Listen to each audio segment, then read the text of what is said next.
Donald Trump's election has gotten banks rallying again. So today I'm trying to help everybody understand why, as well as understand what are the current things to look ahead, especially for our three big banks. But let's pull up the share price chart over here. And what we can see in the last 1-2 weeks is a massive spike up, correct? Super volatile period.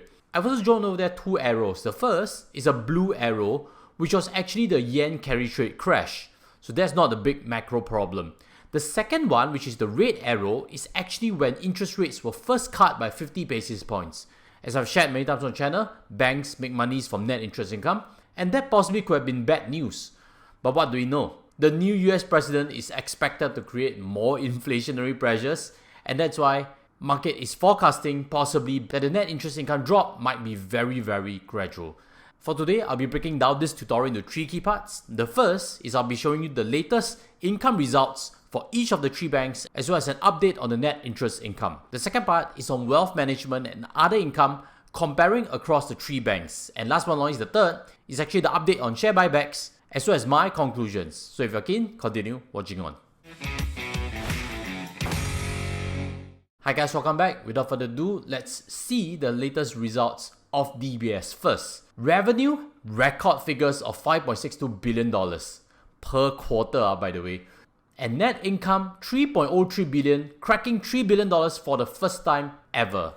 The important part is this is a reversal back in terms of profitability. June 2024, it was actually a dip from the previous quarter.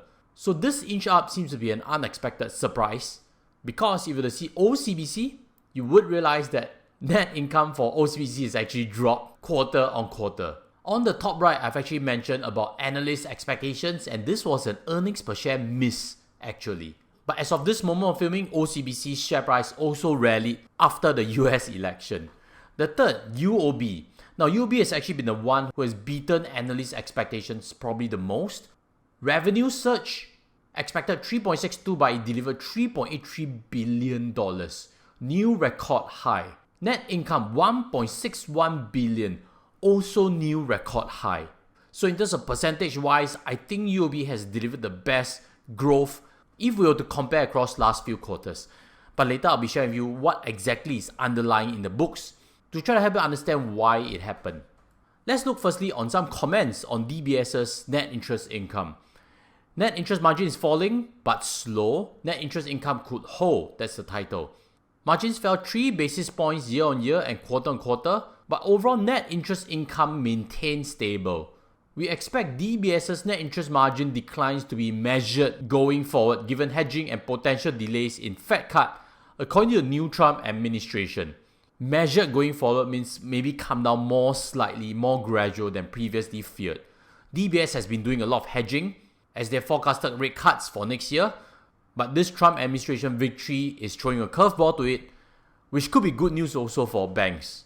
As mentioned over here, the incoming Trump administration is generally expected to adopt stricter immigration policies and impose more tariffs that could spur inflation.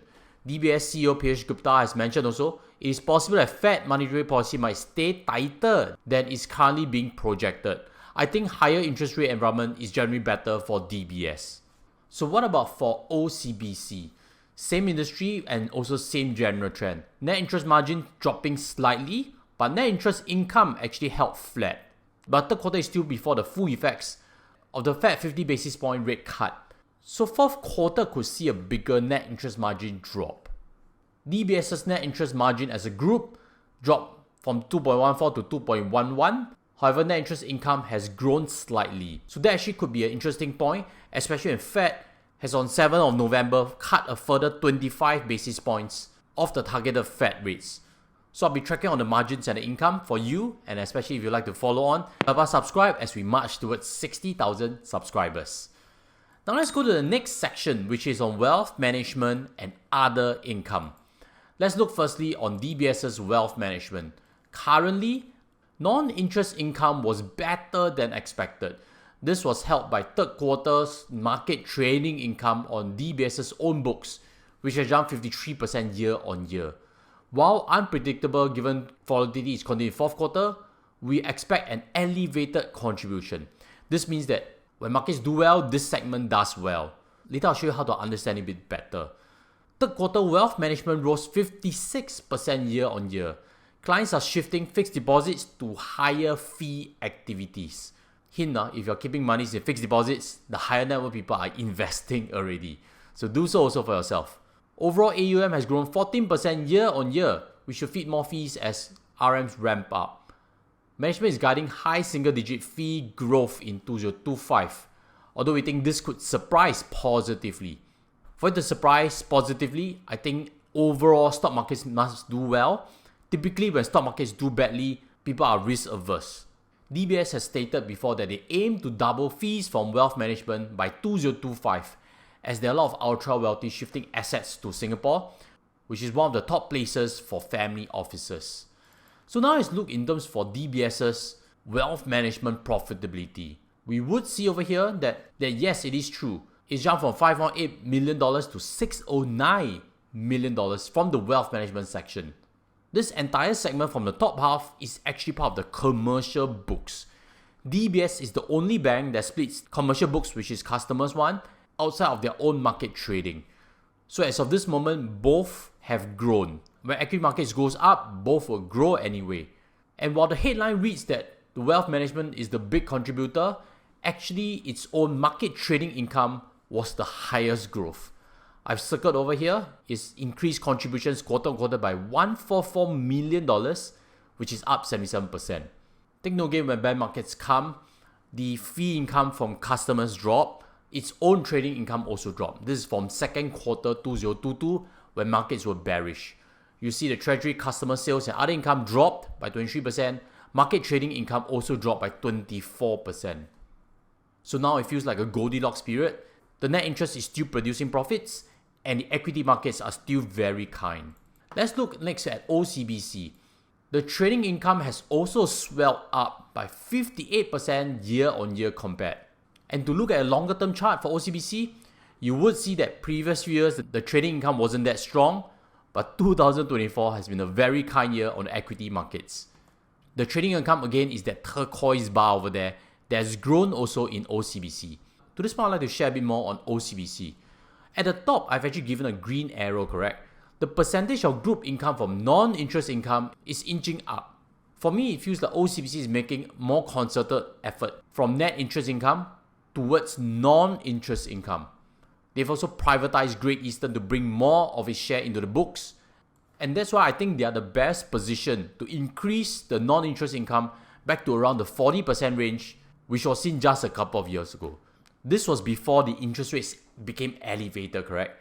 So for OCBC, they once used to derive 40+% of group income from non-interest income sources. Previously, life and general insurance from Great Eastern used to be a bigger contributor.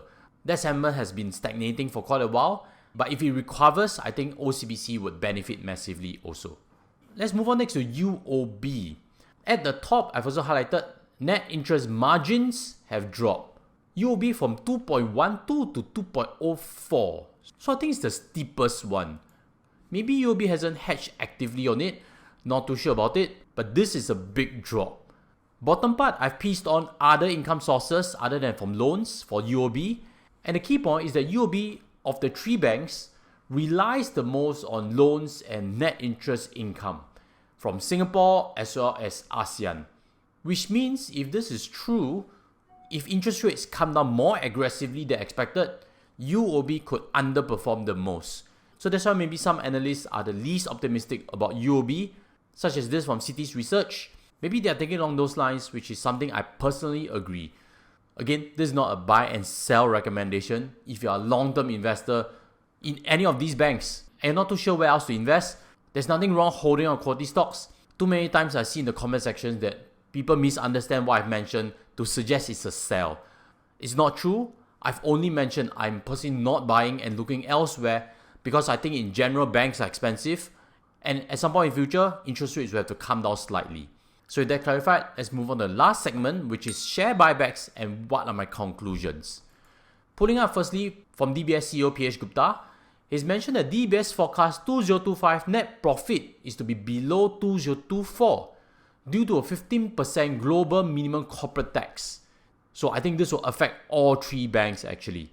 Net interest margin could see a slight decline, But he's also optimistic that mostly it can be set off by loan growth. But still, it's expected to be a decline. Previously, he shared before that with every 1% of Fed rate cut, it's about 400 million drop from net interest income. Having said that, if interest rates don't drop that aggressively, then some analysts are now factoring Donald Trump's possible new policies. Again, that's speculation. Nothing is concrete yet. Some analysts are forecasting that DBS has a chance of producing better dividends in the future. They have in fact upgraded their dividend forecast by 1 to 11%. On a further side note, DBS with its profitability, they're going to have a mandate to allow them to do share buybacks. UOB CEO has also mentioned that they would consider it strongly also. But on the other hand, OCBC CEO has mentioned that they prefer to give as special dividends if they have excess capital rather than do share buybacks. Technically, they both achieve the same thing, share buyback and special dividends. It's a return to the shareholder. However, share buybacks means the company buys back its own shares, correct? And if the shares are overvalued, then naturally you as a shareholder would be looped into this process. Special dividends means it's given back to you. If you like the shares, you can always use the special dividend and buy it yourself anyway, or you could look elsewhere. So what I'm hinting is, for me, I see special dividends as a better source. At least it gives me as an investor to assess whether I would like to reinvest it or to deploy to other segments. Let me know in the comment sections whether you agree or not. And as always, smash a like. I've taken like 10 hours to do all this research and look at all these very chim terms to share whatever I know with you. And hopefully it's been useful. With that, I'll sign off from here and see you in future videos. Take care as always. Goodbye.